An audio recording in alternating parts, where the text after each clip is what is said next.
Hello and welcome to the news from Bahrain International. I'm Sarah Al-Break. His Majesty King Hamad bin Isa Al Khalifa returned to the kingdom after a visit to the United Kingdom following an invitation he received from His Majesty King Charles III of the United Kingdom of Great Britain and Northern Ireland, where His Majesty the King attended the coronation of King Charles.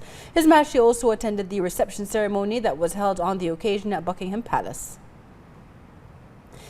In line with His Majesty King Hamad bin Isa Al Khalifa's commitment to protecting the Islamic religion, His Royal Highness the Crown Prince and Prime Minister Prince Salman bin Hamad Al Khalifa directed the Minister of Education to immediately halt any changes made to the kingdom's educational curricula that are not compatible with Bahrain's national values designed to protect religion and its core pillars. His Royal Highness ordered the Minister of Education to ensure educational curricula adhere to Islamic teachings in line with the National Action Charter and the Constitution.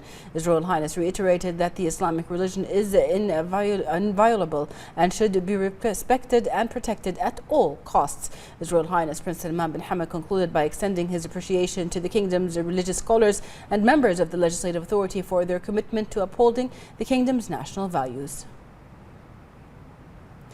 Council of Representatives Speaker Ahmed bin Salman al-Musallam hailed His Majesty King Hamad bin Isa Al Khalifa's keenness to protect Islam and its tolerant faith, which represents the cornerstone of national fundamentals and Islamic values. He commended the stance taken by His Royal Highness the Crown Prince and Prime Minister Prince Salman bin Hamad Al Khalifa, who ordered the Minister of Education to immediately halt any changes made to the kingdom's educational curricula that are not compatible with Bahrain's national values designed to protect religion and its core pillars and ensure educational curricula adhere to Islamic teachings in line with the National Action Charter and the Constitution. Al-Musallam has lauded the commitment of the legislative branch to supporting and reinforcing adherence to well-established national and Islamic constants.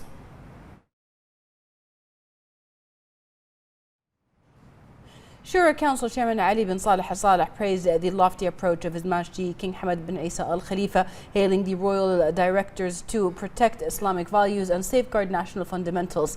He lauded His Majesty the King's directives to adopt the principles enshrined in the National Action Charter and the Constitution as solid foundations for formulating educational curricula and bringing up generations in different educational levels.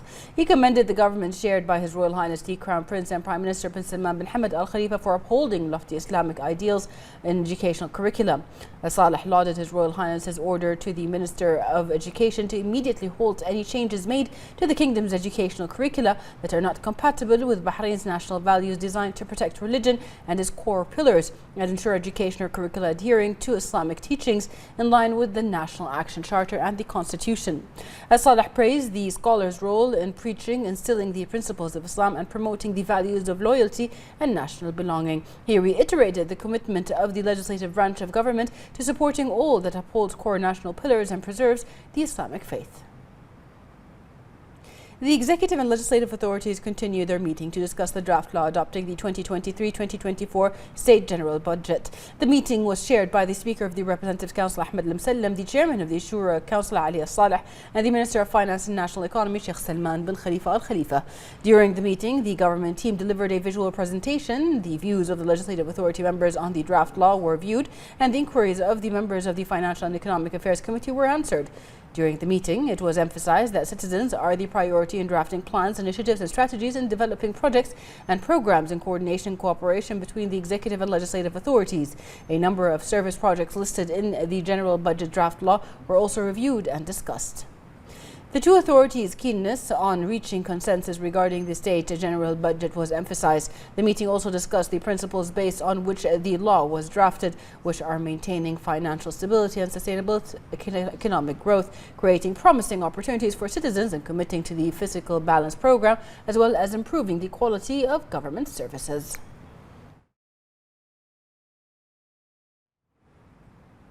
The chairman of the Supreme Council for Islamic Affairs, Sheikh Abdurrahman bin Mohammed bin Rashid Al Khalifa, participated in the international conference A Role of Tolerance in Inspiring Investment and Prosperity, organized by the Ministry of Tolerance and Coexistence in the UAE.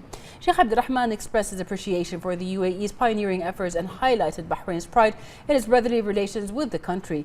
He stressed that this conference is an important opportunity to exchange ideas and experiences, benefit from the best government practices around the world in the areas of tolerance and coexistence, and promoting joint action to develop global government policies that support human values and emphasize the extent of economic and investment benefits that stem from governance and performance.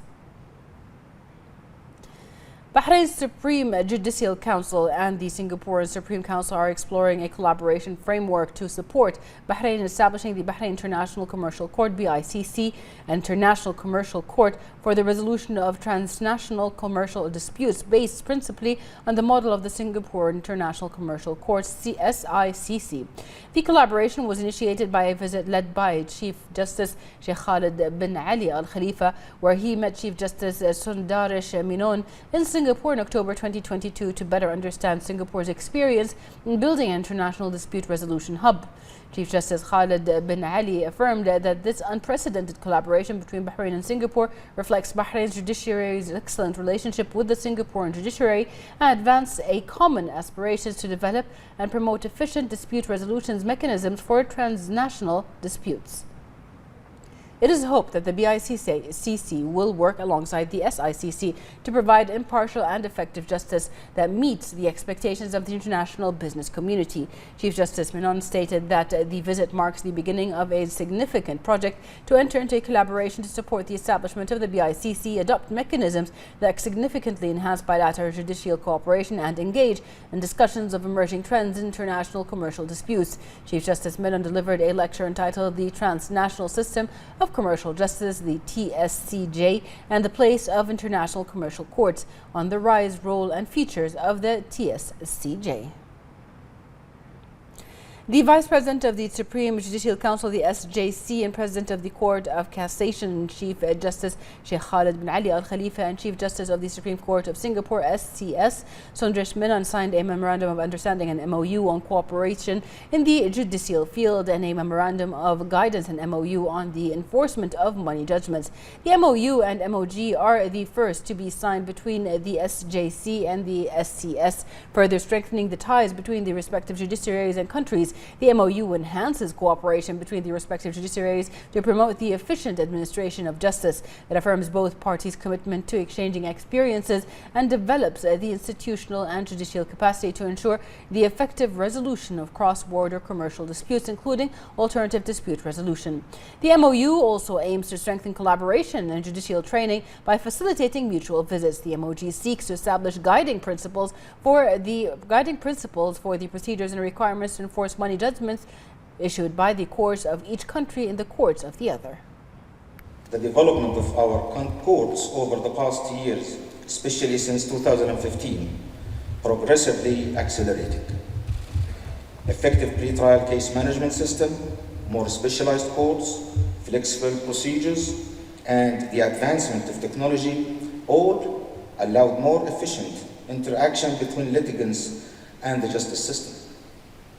More recently, English-speaking courts were introduced and the use of English language in litigation became a reality in commercial cases with best world-renowned judges. Yet, here we are, aspiring for a justice system that is international and is able to deliver justice in its global sense. Again, I would like to thank our esteemed guest, the Honorable Chief Justice Sundarish Menon, for agreeing to deliver this lecture during his visit to Bahrain. It is our pleasure to hear a lecture from one of the most distinguished jurists around the world in the field of transnational commercial disputes. Under the leadership of the Honorable Chief Justice Menon, the Supreme Court of Singapore have reaffirmed its excellence and its exemplar position for judicial institutions all over the world. The success of an ICC depends on a holistic effort on the part of the legislature, the executive, and the courts of a jurisdiction, all working together to establish a conducive environment in which it can flourish.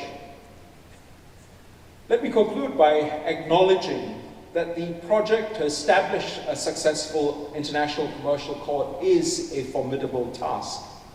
But as I've sought to explain this morning, it can be a worthwhile undertaking for several reasons.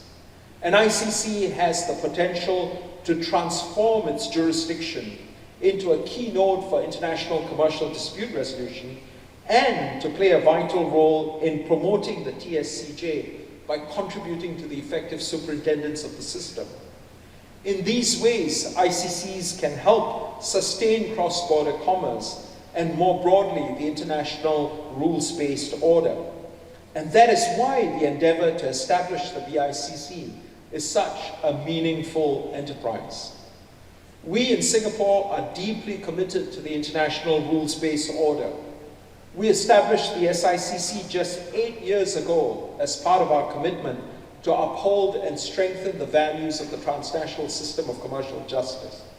Let me say that we are delighted that Bahrain shares this commitment, and we welcome the opportunity to work with you to realize the vision of the BICC. The Minister of Industry and Commerce, Abdullah Fakhru, participated in the exchange ceremony of official notes between Bahrain and Japan on the establishment of the Bahrain-Japanese Trade and Investment Group. The exchange of memorandums was signed by the Ambassador of Bahrain to Japan, Ahmed Al-Dosiri, and the Japanese Assistant Minister of Foreign Affairs and Director General for Middle East and African Affairs, Nagaoka Kansuki. The Minister of Industry affirmed that Bahrain and Japan have well-established and developed bilateral relations, noting the role of active diplomacy in consolidating cooperation between the two friendly countries and developing existing relations, especially economic ones. The Minister of Industry and Commerce also met with Japan's Minister of Digital Affairs, Taro Kono, on the sidelines of his official visit to Japan. The meeting discussed cooperations in the economic sector by raising trade exchange rates and supporting rapprochement between economic poles. He affirmed Bahrain's keenness to strengthen bilateral relations, especially in trade and economics. The Minister of Industry and Commerce also met with the President of Daiki Aluminum Industry, Takaki Yamamoto. The Minister affirmed Bahrain's keenness to consolidate bilateral relations with Japan, especially in the fields of investment and economy. He discussed the facilities offered by Bahrain's government, which contribute in attracting international projects to the kingdom. Fakhru was briefed on the development and achievements of Daiki, which is considered one of the most important aluminum manufacturers in the world. Aluminum Bahrain Alba, one of the largest aluminum smelters in the world, has been awarded the accreditation certification for the second and updated version of the chain of custody standard from the Aluminum Sustainability Initiative. More in this report.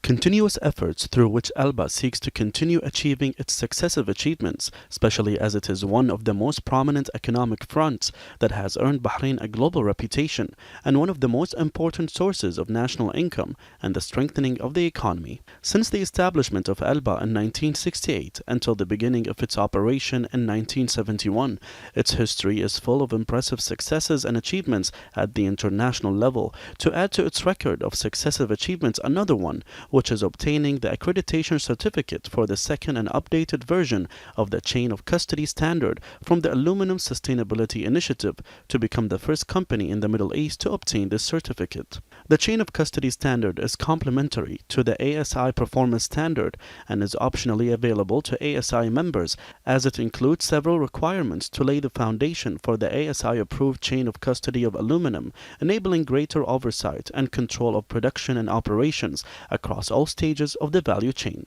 Alba's attainment of the chain of custody certification from the Aluminum Sustainability Initiative confirms its commitment to go beyond corporate social responsibility and change the way it does business through responsible sourcing and sustainable production.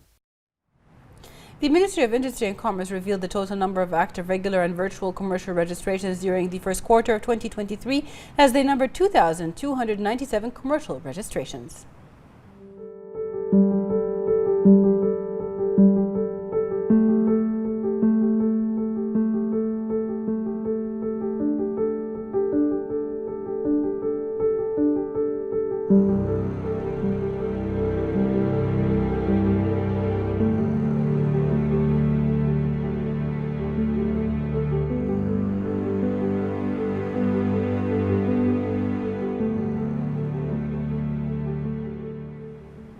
The Bahrain Institute for Political Development launched the Political Skills 4 program, which was developed and updated to suit political developments, as it provides a package of training activities for public officials and heads of departments.